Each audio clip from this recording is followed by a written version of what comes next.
A very fun 10-race card on tap on Friday afternoon in Saratoga. Headlined by the Grade 3 Lake George 4 fillies racing over the inner turf. And as has been the case every day thus far, a number of key horses on the 10-race card that made their last start at Churchill Downs, including in race 3, number 3, Clayton the Lionheart, returned to the friendly confines of Saratoga. He's only won 3 races in his career, but all 3 of them have been in upstate New York. He's also run second twice in 6 tries, so he's shown a true affinity for this race course, but I don't think he's the same horse as he was with those efforts, and he was dangled last time out by trainer Phil Bauer and Origny Racing, put in for a tag for the first time in a while, and he ran a very unthreatening third.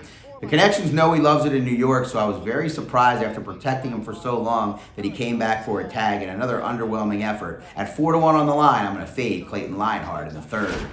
On to race 7, a first-level allowance event at 1 1/8. The number 1, Keep Me in Mind, is the headliner in here as he makes his first start since last year's Travers, now in the barn of trainer Todd Fletcher, the clear one to beat, but a definite wild card since he hasn't raced in a long time. There are 2 horses in here that rattled off 2 straight wins at the Churchill Downs spring meeting, including number 4, Naval Aviator, who was claimed for $50,000 off a non-winners of 2 lifetime win by trainer Joe Sharp, and then he ran huge, coming back, winning at 9-5 in a $50,000 starter allowance event. Definitely in good form, but this is a much tougher group than he encountered in either of those starts under the TwinSpires. Naval Aviator, maybe you can get a piece, but not for me on top. Number 6, Tiwanaku, a little bit more interesting because of the lack of early speed signed on in here. This one also rattled off 2 straight victories.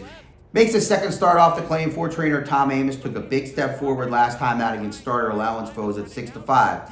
I give him a better shot than Naval Aviator, but once again facing much better competition than he encountered in Louisville. And then it's on to the aforementioned Grade 3 Lake George, a mile over the inner turf for 3-year-old fillies.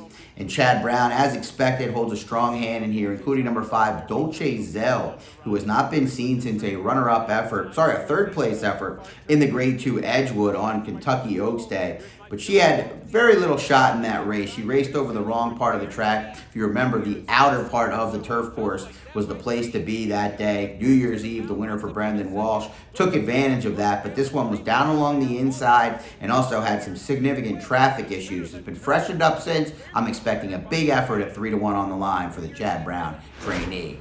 Don't forget about the Saratoga Bet Back promotion all throughout the meet at TwinSpires. Best of luck.